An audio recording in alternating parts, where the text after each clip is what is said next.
welcome to the Half Blood Report. Here we dive deep into recent WGUN news, upcoming presents books, questions only users know to answer to, and all over things Raritan. I'm Samuel, your co-host. And I'm Diego, your other co-host. And this week we have a very special episode for you guys. We will be interviewing Sam Leicht on their study for Percy Jackson in the Lightning Thief musical. So without further ado, Let's call him.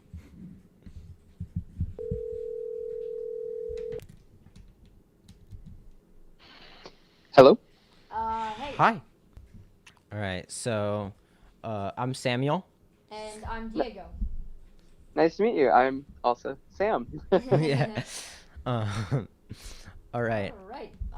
Take it away, Sam. Well, so first I just want to say thanks so much for doing this with us. Okay. Sam Leicht, understudy for Percy Jackson in the Lightning Thief musical. Sam, hey, welcome to the podcast. Thank you so much for having me. Oh, okay. What has been your experience with the Lightning Thief book? What has been your fan story? I remember in middle school, one of my teachers saying, hey, I am thinking about putting this book into the curriculum. Would you want to read this and kind of see if this would be something that you and your classmates would like? And so that was really my first experience with Lightning Thief, and then it continued all through high school as the books kept on coming out. So I feel like my experience has been pretty full circle now that I've been with the musical for a year, and it started in like 7th grade for me. Wow, that's so awesome. Yeah. What's like the experience like reading the book as a kid and now you get to be in the musical? I think when I was reading Lightning Thief, there was always these images that I would create. And, I feel like whenever I'd get into any kind of universe that I was obsessed with, I would have dreams about the stories and kind of picturing up how I expected it all to look, and then we got the movies, which was like one interpretation of what the characters could look like or what the story could look like, and I don't think that it really took a big part of my brain. I don't think that it really like stuck from the movies, but I think that I got into rehearsal for this show and it was like, wow, this all makes sense. Yeah. It was just kind of it took what I had in my brain from when I originally read them and just kind of made it even better, and that was a really cool experience to have. Does sound cool. Sure. It's just a great book, and we saw the musical yesterday, and we absolutely loved it. So Yeah. No way, that's so awesome. Yeah. So now with the musical fresh in your memory, what is your favorite song or scene to perform? I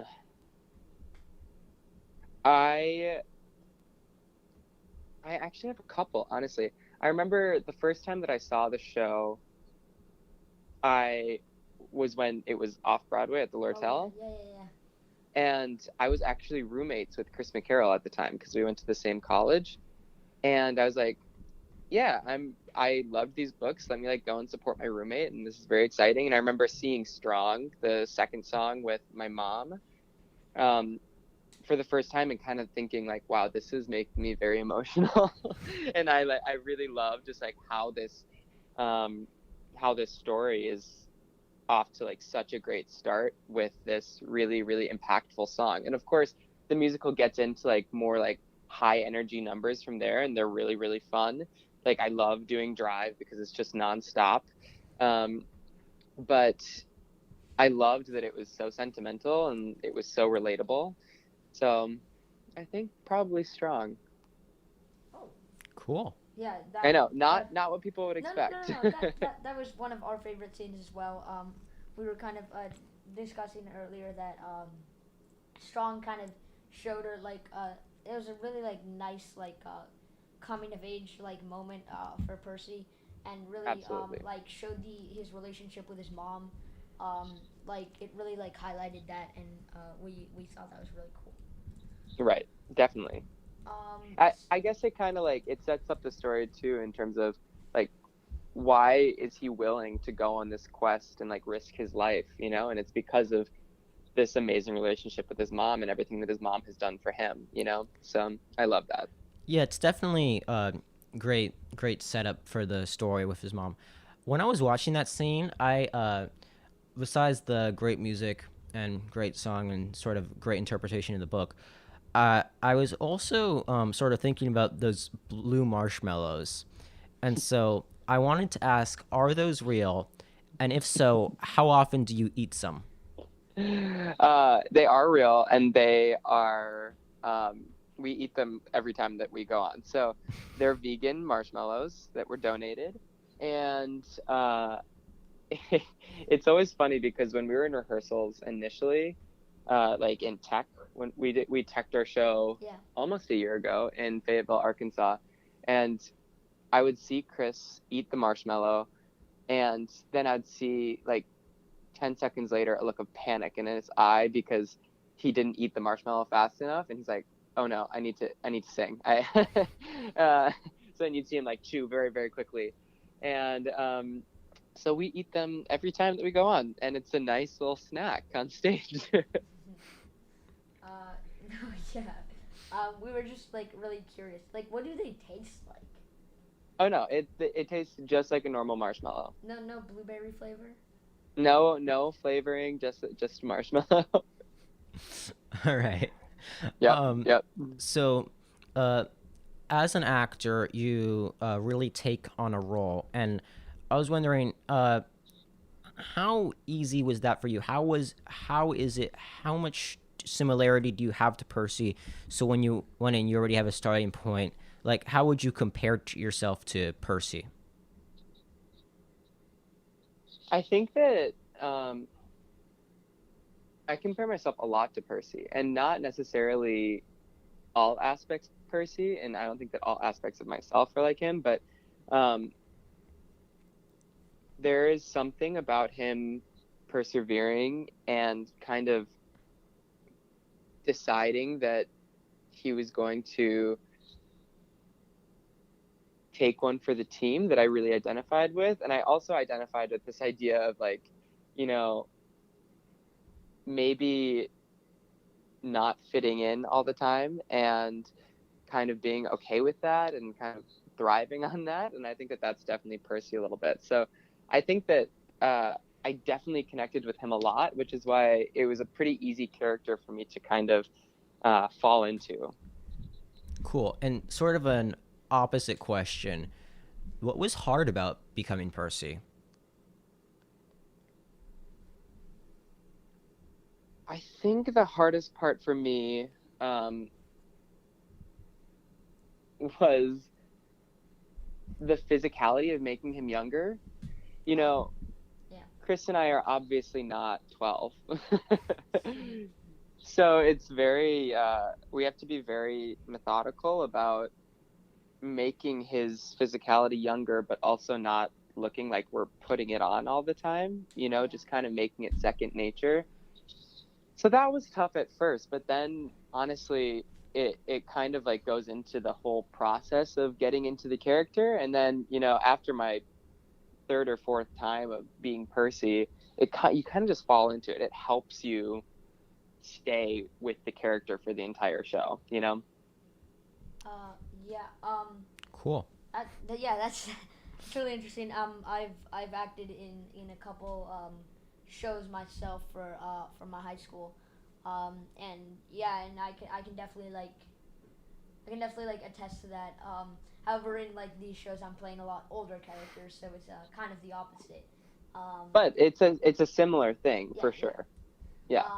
So what would you say is the hardest part about performing in a play based on a book such as The Lightning Thief that's like very well known and like the character like very well loved? Like how do you like feel that you're like respecting the character in a sort of way?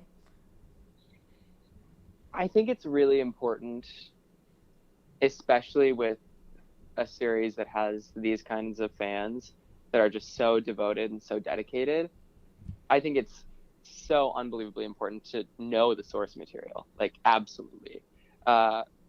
And I think that once you have all the information, once you've read the books, once you've kind of analyzed them and spent some time with them, then it's up to you to decide what liberties you should be allowed to take. Because I can also say that you wouldn't want to see me try and do everything that Percy is in the books. You know, it would just be too much of this cardboard cutout that isn't natural to me, you know? Mm-hmm. Yeah. So I think that it starts from just doing your research and spending the time with the character, and then from there deciding what you need to do to make this character and you mesh super well. And so far that has been super successful with all of the actors on stage. I think that everyone in our cast has really done their homework, and that's why people have been so pleased with everyone in the cast, because it seems like they've brought the best part of the characters from the books and then the best part of themselves and brought them together, as opposed to something like the movies where it seemed very much like they were just playing the actors who were cast, as opposed to like having the source material, you know? Yeah, you no, can definitely. Yeah, you can see that in the show. Yeah. Yeah, you can say that again about the movie. In last Monday's episode, when we were discussing the Lightning Thief musical, we mentioned a lot about Percy's humor and how his style of humor within the book was a very like snarky inner monologue, Mm-hmm. and obviously in the play that can't be conveyed Through inner monologue. So we were wondering like what kind of choices did you have to make about how to portray his humor in a like stage way. I think, I mean, yes, it can't be complete inner monologue, but there are some times in the play when we do direct address out to the audience, which could be uh, considered your inner monologue. I mean, in the beginning of the show, when he's just speaking to the audience, he's saying, I didn't want to be a half-blood. I didn't ask to be a hero seeking praise. You know, that is all direct address, absolutely inner monologue of being snarky and kind of being a little bitter that this has happened to him. He just wanted a normal life, and now he has to fight monsters. So, yes, he has this like inner monologue that's very snarky. I think that Joe Trace, who's our book writer, did a really phenomenal job of making sure that snarkiness still came out in inner monologue parts, but also in our dialogue. You know, it's so easy when he's talking to Annabeth for them to kind of have their snarky remarks back at each other and have that little kind of warring relationship where they're just fighting and fighting and fighting, which ultimately leads to them really liking each other, you know? Yeah. All right. I'm delusional. Sam? Yeah. Yeah, so Oh, there's two Sams. oof, all right. Sorry about that. No, it's okay.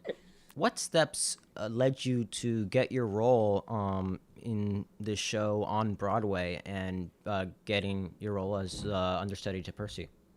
So I went through kind of a non-traditional pattern for breaking into acting. You know, I went to school for music theater at Baldwin Wallace Conservatory, but then I decided that I was going to do more of like a directing producing route. So I graduated early and came to New York, worked as a PA on the Broadway revival of Miss Saigon, and then did some assistant directing stuff. And that was a great year of learning. And then I realized, no, I really did want to be performing. So normally the reason why you'd go to a music theater school is so that you can showcase and get an agent. And that was not my path. I didn't showcase, didn't do any of that. So when I got to New York, I kind of had to start from scratch and do a demo and a reel and just kind of like cold submit to agents, and then did that, found my agent, and it ended up just being a perfect fit. Auditioned for a little bit, and I kind of realized that the best way for me to be comfortable auditioning was for me to have a job outside of theater that I really loved, so that I could walk into a room and say, I would love this job that I'm auditioning for, but I also really love what I'm doing. So I'm not desperate for it. I'm like ready to wait for the job that is right for me. And it was perfect timing, as, most people who book a job will tell you. It was the right place at the right time with a lot of hard work. I came into the room for Lightning Thief, and it was a great audition, and I really connected with our team, and then I got the job. So it was it seemed very serendipitous to me. You make it sound so easy. It's not, no, and I don't want to like diminish it. It's definitely not easy, but I think that there is a way of going about it to kind of like lower how stressful auditioning can be, because it is just so incredibly difficult and stressful. So anything that we can do to kind of like de-stress that process is going to help in the audition room for sure. Wow. To expand a little bit on that, what specific advice would you give to someone who wants to make their Broadway debut but doesn't know how?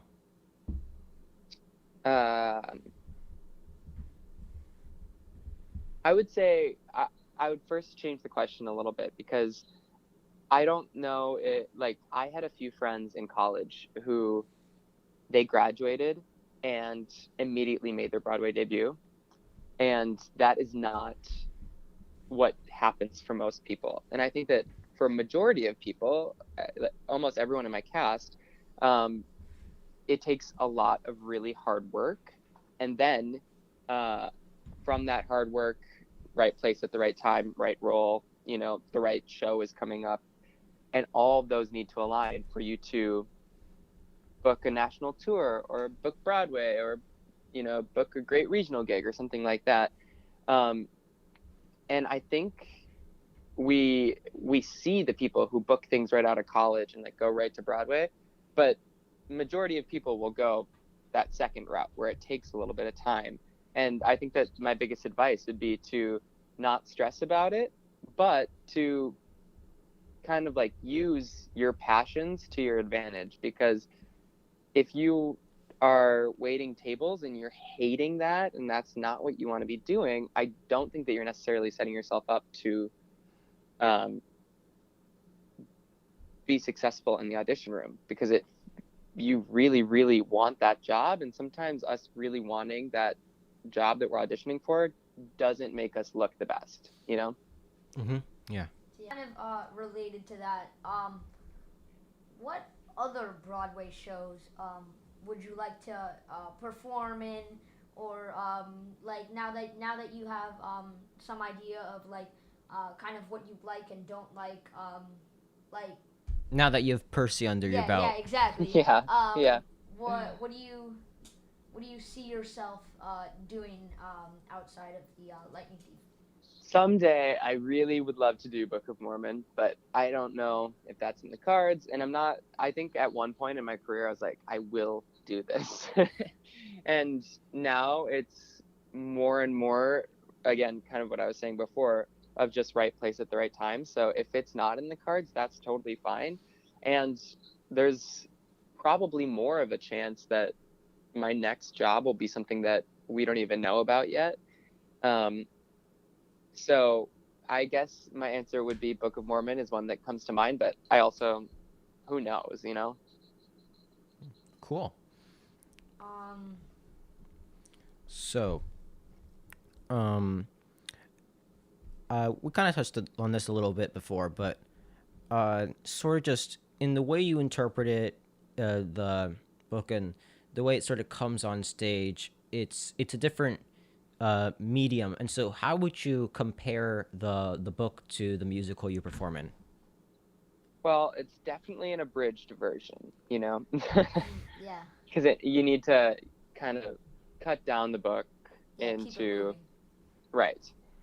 Um, how would I compare? I think that music can be super, super helpful and effective in storytelling. Mm-hmm. You know, I think that Clarice belting her face off and put you in your place um, actually gives a lot of character development that can't happen in the books, you know, like, but it tells me that she is like a pretty cool character, you know? Yeah. So just as much as we are informed by the books, I think that the the musical can inform the books equally, you know, how Rob interpreted each of the characters, how he wrote for them can just even make the character development of the books even better, you know? So I think that that is probably what I would say. Yeah. Cool. Um, Yeah. you guys did like a great job. Just congratulate you and the cast and crew on how well it came out. We really loved it. We had seen it originally off Broadway, as well. As like you. Yep. Yeah. Yep. And we liked it too. But we liked it more this time. This iteration just it seemed a little bit more polished, and some of the sharper edges were rounded off. Yeah, Sure. but that being a while ago, I was just wondering what specific changes would you guys say you made from the off Broadway version to this one? Uh, the puppets are definitely different, so the monsters are different. Mm-hmm. Yeah. And so that was a pretty big change that we had to go through. And then I think it was, I can't necessarily put a specific to it, but all of the characters went through different iterations to kind of see what worked best with the dynamic. Because obviously, when we got new actors, that was going to change how all the scenes with those actors worked, right? So Yeah. Mm-hmm. when Jaylin came in for Sally, that changed that mother son dynamic totally. And then when Ryan came in for Hades and Poseidon, it totally changed how the scenes went. And it was, I think it was a refreshing thing for the actors who had been doing the show for a while because it meant that they couldn't just go on autopilot. You know, they had to be creating with these new actors who were coming in. So that was probably the biggest change. And I think that it was, I absolutely loved the actors who were in the off Broadway version, but I Mm-hmm. think it was really cool that our show could have some new actors so that Mm-hmm. it could um, kind of go through that right revival. Wow. Yeah. So just kind of as a finisher offer, how do you envision this book changing a young kids' perceptions of the world? Like in the play, you really emphasize like the whole like bringing and fighting the monsters in the real world, which like I can get it from like a story point of view, how it's like, oh, they want to fight the monsters outside, but I thought that that scene at the end called a lot more to real life. Yes, um Sure. which is, and I feel it's definitely it's a metaphor that Rick Riordan used in the original books, which yeah. you guys definitely emphasized more in the musical, and so you definitely really show the coming of age story that is inside the Lightning Thief. And I was wondering how just sort of showing that coming of age story in songs such as "Strong" and the Fighting Monster song, and I was wondering how you want that to or expect that to change kids' perceptions of the world. I think the best way that or the best example that this book has changed so many lives is my mom's a librarian, and she said anyone who's a sticky reader or someone who doesn't really love reading, you put Lightning Thief in front of them and they take off, right? It is Agreed. a perfect book for people to pick up and find the joy of reading and find just how beneficial reading can be, because not only is it just an amazing skill to have, but also it allows you to see other people's perspectives and hear about other people's stories and see people who are like you, see people who are different than you. So just that the book is so open and inviting is so lovely to us, and I think that's why the musical has done well. And so that's why I think it's really important that we start off our show with what makes you different makes you strong, because it's that idea that that you will be around people who are like you will be around people who are not like you, and not only should we respect each other, but we should cherish that, and we should kind of grow with that, because that is really going to make you, and it's going to make you your best self if you kind of accept and run with those things, as opposed to running away from those things that make you different. So with all that in mind, we finish our show with Bring on the Monsters and Bring on the Real World. And our social media, I don't know if you guys follow our social media account, but our social media manager... We follow you guys. We don't talk about who runs our social media. It's a secret. They